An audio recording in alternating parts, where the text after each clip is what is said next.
এক্ষুনি চলে আসবে মা। মা ওই দেখো, ও চলে এসেছে। ও শেট, ওয়ালেটটাই আনতে ভুলে গেছি। আরে মেঘা, তুই তো বলছিলিস ওর নাকি বড় বড় বিজনেস আছে, তাহলে ও টোটো করে কেন এসেছে? মা আমিও তো বুঝতে পারছি না যে কি হয়েছে। হাই মেঘা। কাকিমা দেখি। আচ্ছা মেঘা, শোনো না, তোমার কাছে 100 টাকা থাকলে দাও না। হ্যাঁ আছে, কিন্তু কি করবে? আসলে এই টোটোওয়ালাকে দিতে হবে।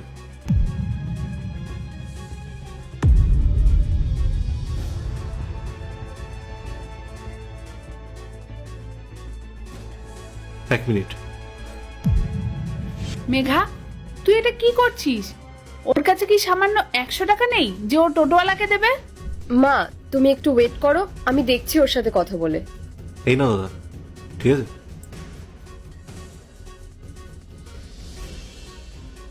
স্যার এই যে আপনার বিল। হ্যাঁ 1 মিনিট দিয়ে দিচ্ছি। ও হ্যালো, বিল কাকে দিচ্ছেন আপনি?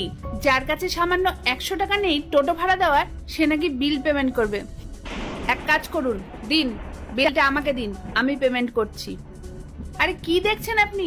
বললাম তো দিন আমাকে, আমি পেমেন্ট করছি। যান আপনি, আমি পেমেন্ট করে দিচ্ছি। মা তুমি এভাবে কেন বললে ওনাকে? ইন্দ্র তো টাকাটা দিয়ে দিত। ও টাকা দিয়ে দেবে? যার কাছে সামান্য টোটো ভাড়া নেই সে নাকি বিল পেমেন্ট করবে।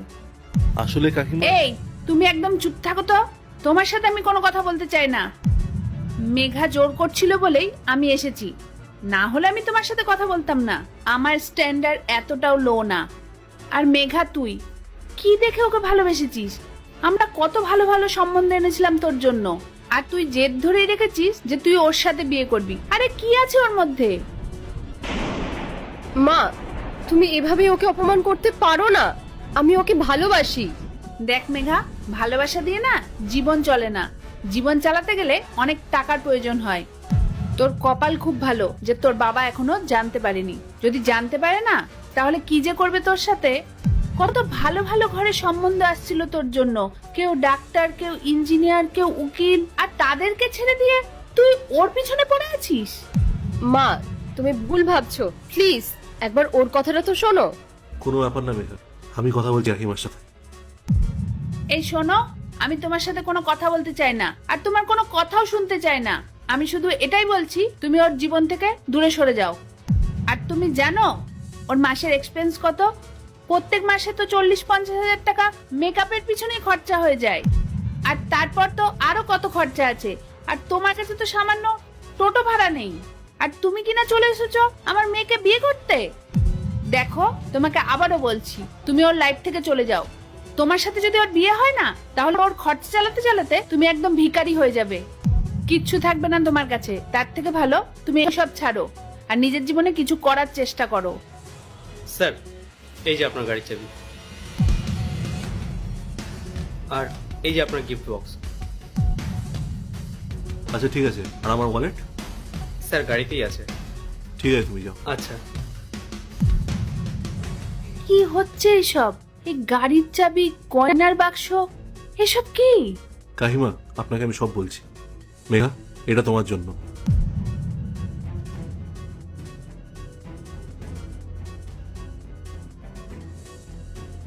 Wow, thank you Indra. আসলে কাকিমা আমি গাড়ি করেই আসছিলাম, আমার গাড়িটা মাঝপথে খারাপ হয়ে যায়, তাই ড্রাইভারকে দিয়ে সার্ভিস করাতে পাঠিয়েছিলাম। আর আমি নিজে টোটো করে আসি, আর তাড়াহুড়ো করে ওয়ালেটটা গাড়িতে ফেলে আসি।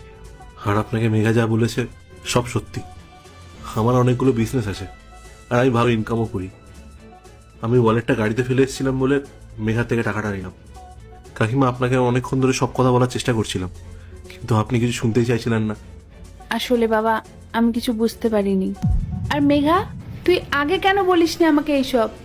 শুধু শুধু ওকে কতগুলো কথা শুনিয়ে দিলাম।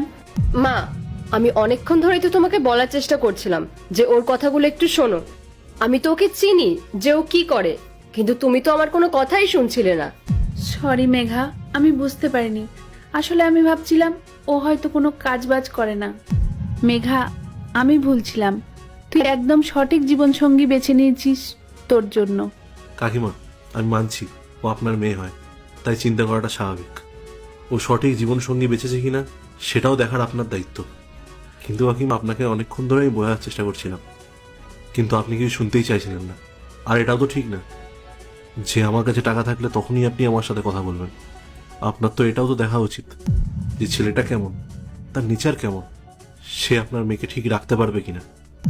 কাকিমা, কারোর কাছে টাকা থাকলেই যে সে ভালো মানুষ হবে এটার তো কোনো গ্যারান্টি নেই। আমার মনে হয় আগে ছেলেটাকে দেখা উচিত, সেই ছেলেটা আপনার মেয়ের জন্য সঠিক কিনা সেটাও বোঝা উচিত। সব কিছু বুঝে শুনে তারপরে নিজের মেয়ের জন্য ডিসিশন নেওয়া উচিত। সরি ইন্দ্র, আমার ভুল হয়ে গেছে। আমার আগে সবকিছু তোমার কথা শোনার উচিত ছিল। আমি না বুঝে তোমাকে অনেক ছোট বড় কথা বলে ফেলেছি। ইন্দ্র, আমার মেয়ে সত্যি তোমাকে খুব ভালোবাসে। ও তোমাকে বিয়ে করতে চায়। তুমি প্লিজ মানা করো না, তাহলে ও খুব কষ্ট পাবে। ইন্দ্র, আমি মায়ের হয়ে তোমার কাছে ক্ষমা চাইছি। আর আমি সত্যিই তোমাকে খুব ভালোবাসি। আমি তোমাকেই বিয়ে করতে চাই। মেঘা, আমিও তোমাকে খুব ভালোবাসি। আমি কখনোই বিয়ের জন্য মানা করব না, কারণ কাকিমা যখন আমার কথা শোনাচ্ছিল তখন তুমি আমার হয়েই কথা বলছিলে আর আমার হয়েই সাপোর্ট করছিলে। মেঘা, আমি জানি তুমি আমার খুব ভালোভাবে খেয়াল রাখতে পারো। ইনফ্যাক্ট শুধু আমার না, আমার পুরো পরিবারেরই খেয়াল রাখতে পারবে। তাই শুধু আমি তোমাকেই বিয়ে করতে চাই আর সারা জীবন তোমার সাথেই থাকতে চাই। বাহ, এ তো খুব ভালো কথা। তুমি তোমার বাবা মাকে নিয়ে আমাদের বাড়িতে আসবে। সেই দিনই আমরা বিয়ের ডেটটা ফাইনাল করে নেব। আর ইন্দ্র, আমি আবারও তোমার কাছে ক্ষমা চাইছি। প্লিজ তুমি আমাকে ক্ষমা করে দাও। না না, আমি কিছু মনে করিনি। আমি বিলটা পে করে আসছি।